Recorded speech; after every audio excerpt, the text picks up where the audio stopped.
علينا أجزعنا أم صبرنا ما لنا من محيص। আজকে ধৈর্য ধরো আর না ধরো, আমি নেতা, আমরা নেতা, তোমরা কর্মী, দুই গ্রুপের অবস্থা সাওয়া, সমান সমান। কোন জায়গায় কথাটা বলছে চিন্তা করছেন? জায়গা মতো নিয়ে কর্মীরা বলবে না না, এটা আমরা মানি না। আল্লাহ বলবেন কিরে তোরা আবার কি মানস না? কিয়ামতের মাঠে এত না না মানি না স্লোগান কেন? কর্মীরা তখন আল্লাহকে বলবে, আল্লাহ আমাদের এই নেতাদের কথা শুনে, তাদের অনুসরণ করে, তাদের হুকুম মেনে আমরা জাহান্নামে এসেছি, তারাও জাহান্নামী, আমরাও জাহান্নামী। আজ তারা আমাদেরকে বলে দুই গ্রুপের আযাব নাকি সমান সমান, আমরা এটা মানি না। আল্লাহ তখন বলবে তোরা যেহেতু মানস না তো তোরা কি চাস? তখন কর্মীরা বলবে, আল্লাহ আমাদের নেতাদের বিরুদ্ধে তোমার কাছে আমাদের অভিযোগ আছে দুইটা। আসতে বলবেন না, জোরে বলেন, অভিযোগ আছে কয়টা? আল্লাহ বলবেন ঠিক আছে বলে ফেল। তখন তারা প্রথম অভিযোগ করবে, আল্লাহ এরা তো দুনিয়াতে খুব ইজ্জত সম্মানে চলেছে, আমরা সামনে পিছনে চামচার মতো তাদেরকে পাহারা দিয়েছি, বক্তৃতা করেছে, আমরা শুধু শুনেছি, যা বলছে তাই করেছি। আজকে এক নম্বরে আপনি সুযোগ দেন, এদেরকে আমাদের সামনে দেন। এদেরকে আমাদের সামনে দিলে আজকে আমরাই সাইজ করব। নাজআলহুমা তাহতা আকদামিনা লিয়াকুনা মিনাল আসফালিন। এদেরকে আমাদের সামনে দেন, এদের বুকের উপরে পাড়া দিয়ে পদদলিত করে, দলিত মথিত করে আমরা জাহান্নামে যাব। কয় নাম্বার দাবি? সাতকানিয়ার আওয়াজ হয় নাই। কয় নাম্বার দাবি? বাকি থাকলো আরেকটা, এটা আরো ডেঞ্জারাস। বলবো আল্লাহ, তারা বলবে আল্লাহ আমাদের এই অসৎ নেতাদের অনুসরণ করে আমরা পথভ্রষ্ট হয়েছি, গুমরাহ হয়েছি। তারা বলে আজকে নাকি তাদের আর আমাদের আযাব সমান। আল্লাহ সমান দিয়েন না। আল্লাহ বলবেন তাহলে কেমনে দিব বল?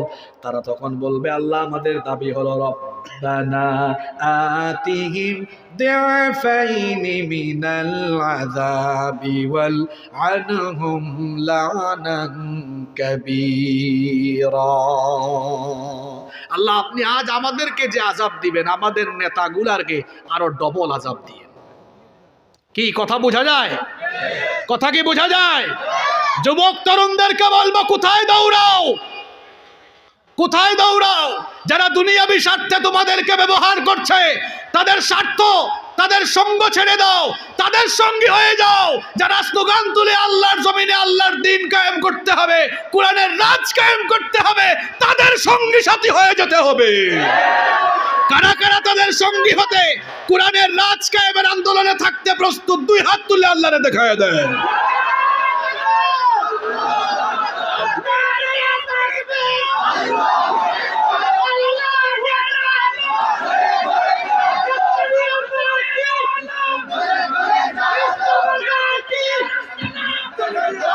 যারা সুযোগ পেলে নিজেরা খায়, বউ খায়, ভাই খায়, ভাতিজা খায়, তার সঙ্গ ছেড়ে দেন, তাদের সাথী হয়ে যান। যারা আপনাদেরকে কোরআনের রাজ কায়েমে আল্লাহর হুকুমতের দিকে আহ্বান করে, তারাই আমাদের আসল নেতা, ঠিক কি না? আল্লাহ সবাইকে কবুল করেন। কষ্ট হচ্ছে নাকি? পিতামাতার করণীয়। আপনার ছেলে কোথায় যায়, বাবা দেখেন না আপনি কোথায় ঘুরঘুর ঘুরঘুর করে? অসৎ কারো সাথে চলাফেরা করলে, এই কোথায় যাও, প্রথমে বুঝাইয়েন, তারপরে শাসন করে দেন। এরপরেও গেলে বান্দা রেখে দিয়েন, ওদিকে যাবি না। নামাজি ছেলের সাথে দেন। যারা দেখা হলে বলে কি বন্ধু অথবা কি ভাই, 5 ওয়াক্ত নামাজ ঠিক আছে তো, জামাত ঠিক মতো আদায় করেন তো, মাঝে মাঝে তাহাজ্জুদের নামাজ আদায় করেন তো। যারা সাক্ষাৎ হলে বলে ভাই প্রতিদিন কোরআন পড়েন তো, কত আয়াত পড়েন, কয়টা হাদিস পড়েন, ইসলামী সাহিত্য কয় পৃষ্ঠা পড়েন। যারা সাক্ষাৎ হলে বলে পিতামাতার খেদমত করেন কিনা, উস্তাদের খেদমত করেন কিনা, তারা আপনার বন্ধু, তারা আপনার সাথী, তারা আপনার আসল নেতা। আল্লাহ আমাদের সবাইকে তাদের সাথী বানিয়ে দেন। কষ্ট হচ্ছে আপনাদের? 1 নাম্বার বলেছিলাম, পিতামাতা সন্তানকে কি দিবে? সময় দিবে। ভুলে গেছেন আপনারা? কি দিবে? 2 নাম্বার, কার সাথে মিশে এটা দেখবে। বেশি কথা বললে পাবলিক মনে রাখতে পারে না। 3 নম্বর সর্বশেষ পয়েন্টের সাথে আপনাদের শেষ পয়েন্ট মিলাই দেব, বর্তমান প্রেক্ষাপট। 3 নম্বর হলো আপনার সন্তানকে ধ্বংস থেকে বাঁচাতে হলে সন্তানকে দ্বীনি শিক্ষায় শিক্ষিত করতে হবে। কারণ আপনার সন্তান যদি দ্বীনি শিক্ষা না পায় তো যে কোনো বাজে পথে চলে যাওয়ার সম্ভাবনা আছে। এখন দ্বীনি শিক্ষা দিবেন, আমরাও আছি বিপদে। দ্বীনি শিক্ষা দেওয়ার জন্য আমরা আমাদের ছেলে মেয়েদেরকে মাদ্রাসায় পাঠাতাম। এখন এই মাদ্রাসাগুলোকেও শকুনের দল মাদ্রাসাগুলোর দিকে চোখ দিয়ে আমার মাদ্রাসাগুলোকেও শেষ করার জন্য অপকৌশল করছে। দেখুন আপনারা, আমি সব তথ্য উপাত্ত নিয়ে এসেছি। হ্যাঁ, উস্তাদ যেমন ছাত্র তো তেমন হয়। আমার উস্তাদ যেমন কথা বলার সময় একটু পরে ডান পকেট থেকে বাম পকেট থেকে বের করেন, তো ছাত্রও তো এমন হবে। আমি এরকম ডান বাম থেকে জিনিসপত্র বের করতেছি আর কি। না দেখাইলে তো পাবলিক বিশ্বাস করবে না। এখানে আমার উস্তাদ তুল্য আলেম, আমার উস্তাদ আরেকজন বসে আছেন, হুজুরও সেগুলো জানেন। আমি হুজুরকে পাশে রেখে বলছি, সবার মনে দুঃখ আছে জানি, হুজুররাও হয়তো কষ্টে চোখের পানি ফেলছেন এই চিত্রগুলোতে। আমরা কেউ এটা চাইনি কখন। এটা কি? দাখিল 6ষ্ঠ শ্রেণী দাখিল। কিসের বই এটা? জোরে বলেন, স্কুল না মাদ্রাসার? মলাট দেখছেন? আচ্ছা, আমাদের গারাঙ্গিয়া মাদ্রাসার মেয়েরা কি এই ড্রেসে মাদ্রাসায় যায়? আমাদের আধুনগর মাদ্রাসায় কি মেয়েরা এইরকম পোশাক পরে যায় নাকি? তাহলে এটা কি পোশাক দিলেন? এটা মলাটের মধ্যেই ছবি কেন? 6-এ যদি এই অবস্থা হয়, 7-এ তো আরেকটু আপডেট হতে হবে, তাই না? আপডেট কেমন হয়েছে দেখেন না আপনারা, খুললে আপডেট। আরে বাপরে বাপ, দেখছেন এখন আবার এই পোশাক পরে গাছের উপরে লাফাইতেছে। এটা তো আমি ওয়েবসাইট থেকে ডাউনলোড করে করে প্রিন্ট দিছি আপনাদের জন্য। পয়সাগুলো আপনারা দিয়ে দিন। যাই হোক, দিতে হবে না, এটা এমনি বলেছি। দাখিল কোন শ্রেণী? 7ম শ্রেণী। আরেকটা আপডেট আর কি, এখন একটা লাফ মারছে উপরের দিকে। আচ্ছা, আমাদের মাদ্রাসাগুলোতে আছে কোরআন হাদিস, কিন্তু কোনো মাদ্রাসায় কি হারমোনিয়াম আছে? দেখেন আপনারা, দাখিল 6ষ্ঠ শ্রেণী, কি আছে এখানে? মিডিয়ার ভাইরা দেখছেন? এগুলো আপনারা ওয়েবসাইট থেকে ডাউনলোড করে একদম এডিটিং শেখাই দিচ্ছে আর কি। এডিটিংয়ের সময় একদম নিচে এগুলা দিয়া দিবেন তথ্য সহ। কারণ এই যে ক্যামেরার ভাইরা এসেছে, এরাও কিন্তু দায়ীল আল্লাহ, এরাও দায়ীল আল্লাহ। কিভাবে জানেন? তারাও এই যে আমাদের বলা কথাগুলো রেকর্ড করে, আজকে মাহফিল হয়েছে সাতকানিয়া, এই বক্তব্যগুলো চলে যাবে সারা দুনিয়ায়।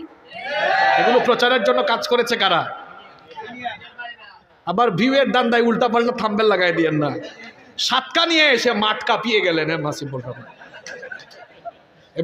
বলে ফেলছে এটা দিবে। এটা কোনো ভদ্র থাম্বেল হইল? এই মিডিয়া ভাইদের অতি আবেগের কারণে আমাদের অনেক ভাইরা এখন অন্ধকারে আছে। কথা বুঝেন নাই? আমাদের এক ভাই তো দেশেই থাকতে পারে নাই। আমরা সবাই যদি চলে যাই দেশ থেকে, আর সবাই যদি ভিতরে চলে যায়, তো রেকর্ড নিবা কা? পরে অসহায় হয়ে যাবে। সুতরাং ভদ্রভাবে সুন্দরভাবে কাজ করেন। আল্লাহ আমার ভাইদেরকে ইখলাস ঢেলে দেন, তাদেরকে আল্লাহ কবুল করেন। হারমোনিয়াম কি কোনো মাদ্রাসায় আছে নাকি? আধুনগর মাদ্রাসায় আছে? কোনো মাদ্রাসায় নাই। শুধু হারমোনিয়াম বাজালে তো চলবে না। এই দেখেন, হারমোনিয়ামের সাথে একটা আপডেট তো হওয়া লাগবে। ঢুল লাগবে না? শুধু কি ঢুল হলে হয়? ঢুল, তবলা, এই দেখেন, আমি মাদ্রাসায় পড়েছি, তো আমি প্রথমে স্কুলে পড়েছিলাম। আমার শুরু হয়েছে মক্তব দিয়ে, নুরানি দিয়ে। তারপর স্কুলে কয়েকদিন পড়লাম। আমার বাবার স্বপ্ন ছিল আমার ছেলে আলেম হবে, মাদ্রাসায় নিয়ে এসেছেন। মাদ্রাসায় আমরা ছোটবেলায় আমাদের হুজুররা একজনকে সামনে আনতেন, এই তুমি সামনে আসো, আজকে তুমি নামাজে ইমামতি করো, আর বাকিরা মুক্তাদি হও। এক একদিন এক একজনকে দায়িত্ব দেওয়া হতো। আরবি বক্তৃতা হতো মাদ্রাসায়, আরবি বক্তৃতা। তুমি আজকে সালাতের উপরে 5 মিনিট বক্তৃতা করো, তুমি আজকে জাকাতের উপরে বক্তৃতা করো। ডিবেট হতো, বিতর্ক হতো, সাংস্কৃতিক অনুষ্ঠানে কোরআন তেলাওয়াত হতো, ইসলামিক নাশিদ হতো, এগুলো হতো। এখন মাদ্রাসার বইয়ে ঢুকে দিয়েছে সারেগামা পাধানিসা। সারেগামা পাধানিসা। কোন মাদ্রাসায় কি সারেগামা পাধানিসা? হুজুর, এটা শিল্প ও সংস্কৃতি বই। হুজুর তো জানেন এগুলো। হুজুর আপনারা এগুলো উপরের মহলে তথ্য দিয়েছেন, দেখার পরে ওই যে দায়িত্ব দিয়েছে আর বিশ্ববিদ্যালয়ের দেখি, তারপরে ঢাকা বিশ্ববিদ্যালয় অধ্যক্ষ ওইটা দেওয়ার পরে লেটেস্ট কলাম লিখছে, ওখানে মৌলবাদীদের কোনো কথা শোনা যাবে না, এটার কারণে তারা ওটাকে উৎখাত করার জন্য এটা করছে। সেভাবে লিখছি দেখে ওরা আইওয়াস করছে যে ওদেরকে নিয়ে আমরা এটা কি করে পর্যালোচনা করছি, ওগুলো বাদ দেওয়া যাবে। ওদিকে লিখছে ওটা বলা, আমাদের উস্তাদ ওটা লিখছে একটা গুরুত্বপূর্ণ কথা ফাঁস করে দিয়েছে। এখন আমি হুজুরকেও জানিয়ে রাখি, হুজুর আমরা কেন এগুলো মাঠে ময়দানে বলছি, আমাদের উলামা মাশায়েখদের প্রতিনিধি দল মন্ত্রণালয়ে গিয়েছেন, কি জানি ওই লোকটার নাম প্রফেসর না এনসিটিভির চেয়ারম্যান প্রফেসর ফরিদুল ইসলাম মনে হয়, যাই হোক প্রফেসর কি ইসলাম জানি, ওনার সাথে দেখা করেছেন। আমাদের অনেক ভাইয়েরা প্রতিবেদন তৈরি করে, এই যে প্রতিবেদন আছে দেখেন আপনারা, প্রতিবেদন তৈরি করে এই প্রতিবেদন মন্ত্রণালয়ে জমা দেওয়া হয়েছে, কমিশনে দেওয়া হয়েছে, এমনকি মেইল করে দেওয়া হয়েছে, ভদ্রতা সুলভ কোনো উত্তর দেওয়া হয়। এখন তারা যদি আমাদেরকে বলে, বা গুয়েন্দার ভাইরা যদি এখানে থাকেন, আপনারা যদি বলে হুজুর আপনারা এগুলো উস্কে দিচ্ছেন কেন, তা আমরা তো চেয়েছিলাম আপনাদের কাছে ভদ্রভাবে বলেছি, কথা তো শুনেন নাই, এত মাস হয়ে গেল, পাবলিক যেগুলো জানে না এখন পাবলিকের এগুলো জানা দরকার, পাবলিক এগুলো জানা দরকার। আপনারা যদি আলেমদের কথা শুনে ঠিক করে ফেলতেন, আমরা এগুলো মাঠে ময়দানে বলতাম না। যেহেতু আপনারা কথা শুনেন নাই, যারা আওয়ামী লীগ করে, যারা বিএনপি করে, জাতীয় পার্টি করে, সবাই এর বিরুদ্ধে কথা বলবে, কারণ কেউ চায় না তার সন্তান নষ্ট হোক। সারেগামা পাধানিসা আপনার সন্তান শিখুক, আপনি চান? শুধু সারেগামা পাধানিসা বলে ডুল আর তবলা বাজালেই তো হবে না, সাথে একটু থাকদি না দিন কোমর দোলাইয়া না নাচলে তো হয় না। মাদ্রাসার বইয়ে কি দেওয়া হয়েছে? ইন্না লিল্লাহি ওয়া ইন্না ইলাইহি রাজিউন। আমরা আমাদের ছেলে মেয়েদেরকে মাদ্রাসায় পাঠাই, আমাদের ছেলেরা আলেম হবে, আমাদের মেয়েরা আলেমা হবে, দিনদার হবে, পরহেজগার হবে। বেশিরভাগ মাদ্রাসার খোঁজ নিয়ে দেখেন, অনেক মানুষ তার বাপের জায়গা জমিন মাদ্রাসার জন্য দান করেছে, শুধুমাত্র এখান থেকে দিনের দায়ী ইলাল্লাহ তৈরি হবে। সেই মাদ্রাসাগুলোতে আজ ঢোল তবলা হারমোনিয়াম নাটক ফাটক ঢুকায় দিয়া মাদ্রাসা ধ্বংসের অপচেষ্টা এদেশের মানুষ রুখে দিবে ইনশাআল্লাহ। আপনারা শুধু ট্রান্সজেন্ডারের শরীফা নিয়ে বসে আছেন, শরীফা নিয়ে বসে আছেন না? কি আজীব অবস্থা! মনস্তাত্ত্বিক লিঙ্গ, মনে মনে যেটা ভাবে সে নাকি সেটা। এখন আমার দেশের এক লোক শাহরিয়ার কবির, তারে আমাদের দেশের লোকেরা কিচুর জানি কয়, এটা আপনারাই বলেছেন, তবে এটা আপনারাও বলেন নাই। মুক্তিযুদ্ধে অংশগ্রহণকারী একজন মুক্তিযোদ্ধা, বীর মুক্তিযোদ্ধা, শুধু মুক্তিযোদ্ধা নয়, তিনি একজন সেক্টর কমান্ডার ছিলেন। তিনি এই কথা বলেছেন ৭১ সালে যখন পাকিস্তানি হানাদারেরা এদেশের মানুষের উপরে নির্যাতন নিপীড়ন চালিয়েছে, তখন এই শাহরিয়ার কবির পাকিস্তানিদেরকে মুরগি সাপ্লাই দিয়েছে। যদি এই সেক্টর কমান্ডার, এই বীর মুক্তিযোদ্ধার কথা সত্যি হয়, তাহলে আমরা দায়িত্বশীল মহলকে বলবো, এই লোকটাকে অতি দ্রুত গ্রেফতার করে তার বিরুদ্ধে তদন্ত কমিটি গঠন করে যদি প্রমাণিত হয়, তাহলে যুদ্ধাপরাধের দায়ে এই শাহরিয়ার কবিতে ফাঁসিতে ঝুলাইয়া মৃত্যুদণ্ড দিতে হবে।